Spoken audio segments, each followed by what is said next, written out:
విద్యావంతురాలైతే ఎన్నో కుటుంబాలలో అక్షర జ్యోతులు వెలుగుతాయి. చదువుకున్న ఓ ఇల్లాలి కృషితో ఎన్నో జీవితాలు మెరుగవుతాయి. ఇవేవో మొక్కుబడి మాటలు కావు. రాజస్థాన్ మహిళ భారతీ సింగ్ చౌహాన్ అక్షరాల నిరూపిస్తున్న నిజం. ఓ దశలో పెను సంక్షోభంతో కుటుంబ పరిస్థితి తల్లకిందులైంది. సవాళ్లను స్వీకరించి ఆమె విజేతగా నిలిచారు. పెద్ద కొలువును వదులుకొని బాలికల సంరక్షణ, స్త్రీ విద్యా సాధికారతకు జీవితాన్ని వెచ్చించారు.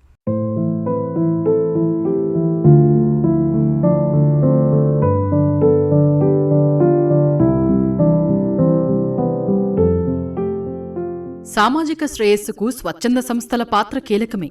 ముఖ్యంగా మహిళలు నిర్వహించే సంస్థలది ప్రధాన భూమిక.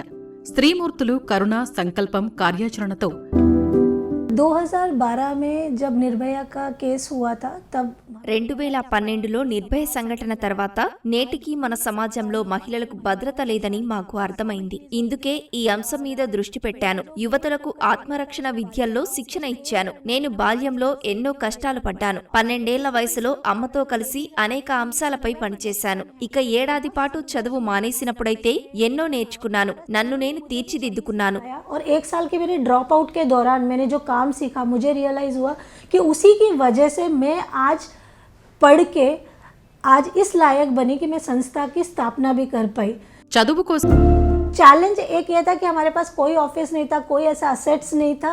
మాకు కార్యాలయం లేదు, వనరులు లేవు. ఇదే మాకెదురైన పెద్ద సవాలు. అయినప్పటికీ ఆశావహ దృక్పథంతోనే ఉన్నాం. మాకున్న పరిమిత వనరులతోనే కార్యశాలలు నిర్వహించాం.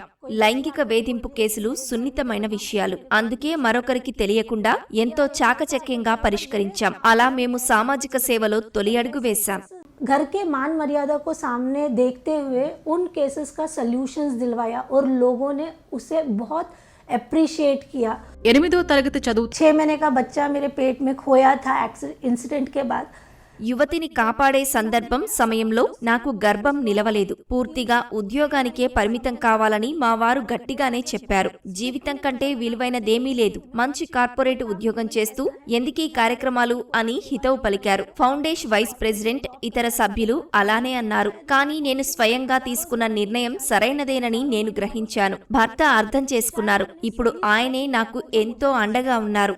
कुछ समय बाद मेरे हस्बैंड को भी लगा और आज वो मेरे एक स्ट्रॉन्गेस्ट पिलर है, मेरे साथ हमेशा खड़े रहते हैं. పిఎస్ ఫౌండేషన్ మొదటి 3 ఏళ్లలో 19,000 संस्थान जो है 2013 से ही महिला सशक्तिकरण और ప్రవీణ్ లతా సంస్థాన్ ఫౌండేషన్ 2013 నుంచి మహిళా సాధికారతకు, గ్రామీణాభివృద్ధికి పనిచేస్తోంది. మా ప్రాజెక్టులు విభిన్న అంశాలపై పనిచేస్తున్నాయి. మన దేశం ప్రధానంగా గ్రామీణ భారతం కావటంతో మేము ప్రధానంగా గ్రామీణాభివృద్ధి మీద దృష్టి పెట్టాం. అలాగే మహిళలను వ్యాపారవేత్తలుగా తీర్చిదిద్దే కార్యక్రమాలతో వారి సాధికారతకు పనిచేస్తున్నాం.